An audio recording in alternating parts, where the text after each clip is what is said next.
Good morning, church. Hope you all had a great Easter yesterday. Our King is alive. He is on the throne, and that is good news. He is in control. And as we were walking through Holy Week last week, that I hope you really felt the personal side to God's love for each and every one of you.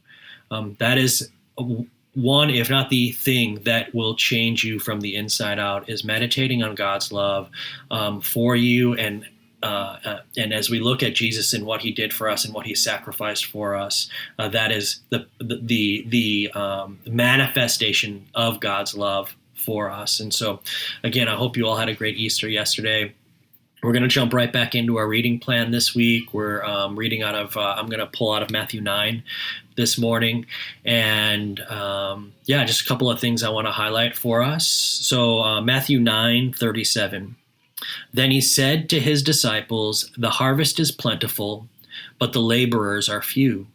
Therefore, pray earnestly to the Lord of the harvest to send out laborers into His harvest." So there's a couple of words that I want to highlight in that passage.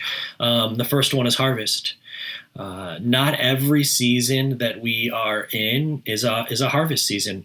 You drive by the farms, going down some of these highways. I grew up in Illinois, so there was farms everywhere, and you could tell when you drove by a farm when it was harvest season, and then you could tell when the crops were growing and they were waiting for harvest season. I know for a lot of us, as we have been ministering in our neighborhoods and knocking on doors and preaching the gospel and having barbecues and all of these things, that I know in our hearts that we've seen fruit, but I don't know if we would necessarily call it a season of plentiful harvest. And one of the things that I'm hoping for right now, given this time that we are in shelter in place and everything, is that God is preparing His church for the harvest. I'm hoping that as shelter in place is lifted and that people have seen, the church included, but the world has seen that the things that they have put their trust in have been shaken, and they are unreliable. They are not worthy of our trust, that they are looking for something to trust in. And the only thing worthy of our trust is Jesus. There are going to be people, hopefully lots and lots of people, that are primed and ready to hear the good news of Jesus. And so I'm hoping that given this season that we're in, again, not every season is a harvest season, and a lot of us, again, have been tilling the soil, scattering seed, all of that. And could this be the harvest season that the Lord is bringing us into? The second word that I want to bring up in this passage is laborers. We need laborers. We always need laborers. But again, in a season of harvest, there is more work to be done. We need more hands. We need everybody on deck because there is a lot of fruit in the field, and we need help picking it up. And the question that I want to pose to you is, have you been sitting on the bench? Have you, because what it sounds like here is that Jesus is saying that we need more laborers. And so he's not talking to unbelievers, he's talking to believers. There's some of us that aren't playing our part in the body. And I would argue that all of us need to be laboring in some way for the harvest. And so my question for you is, are you laboring for the kingdom? Are you laboring for the harvest? Are you laboring for souls to be won for the kingdom? Is that your primary concern? Or is your primary concern work? Or is your primary concern your marriage? Or is your primary concern... These are all things that I think are very, very, very important. Don't get me wrong. But there are eternal things that are going on that the Lord is asking you to play a part in. And let's just be real. There have been people that haven't been playing their part, whether it be We Are Church or any other church. And this is a call right here to say, come, get in the game, get off the bench, get off the sideline. There's a harvest in front of us, and we have work to do. And then the last phrase or words that I want us to look at is pray earnestly. He says to his disciples, therefore pray earnestly to the Lord of the harvest to send out laborers into the harvest. And so the last question I want to ask is this something that you do? Earnestly pray for more laborers. That would be, it's not just casually pray. Jesus, these are red letter words. He is saying, earnestly pray.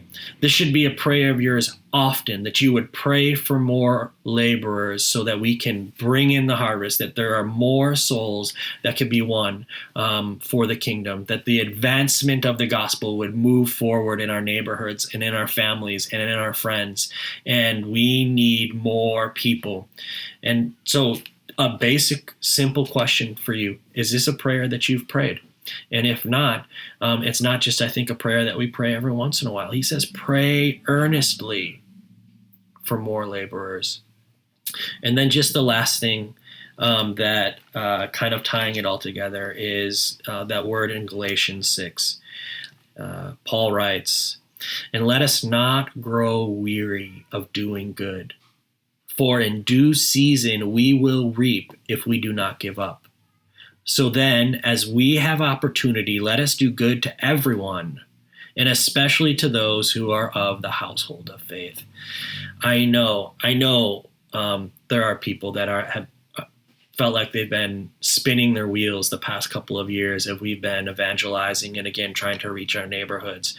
I'm one of them. There are days and weeks and sometimes months where I'm just like, God, I don't know if I see anything happening.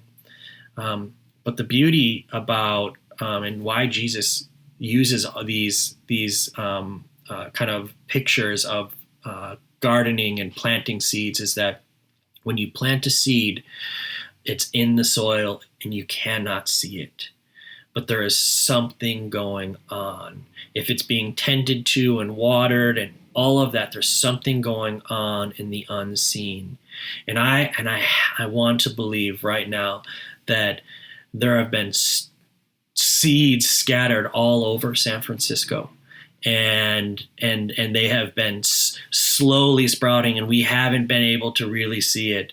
But I want to believe right now what Paul is saying is, don't grow weary of doing good. Keep doing it, because in due season there will be a harvest. You will reap. And again, I want to encourage us, could this be the season? Could this be the season that there will be a plentiful harvest, not just a couple of souls here and there, but that there would be a line for the baptismal, that there would be people repenting and turning towards Jesus and saying, I want you. You're the only real thing. I've put my trust. I built my house on sand, and I saw that did not work. And I want the sure thing. I want Jesus. I want to build my house on the rock. And so I want to encourage us this morning that we would be praying for laborers, that we would be praying for laborers, and that we would be seeking the Lord and saying, God, would you send them here to San Francisco? Would you be preparing people in our bodies that have been sitting on the bench and saying, and that they're ready to get in and say, put me in, coach. And second, that we would be ready to go out into the harvest when this thing is lifted, and that we would be confident that the Lord is working, that he is working in people's hearts right now, and that, man, that we would really believe that this could be a season where our the barn house is about to burst because there's just so much fruit. Be encouraged, church. I'm excited what the Lord is doing right now, and I'm excited for what he is going to do. Let's keep our eyes fixed on him, and let's be in prayer. Let's be in prayer. Love you all.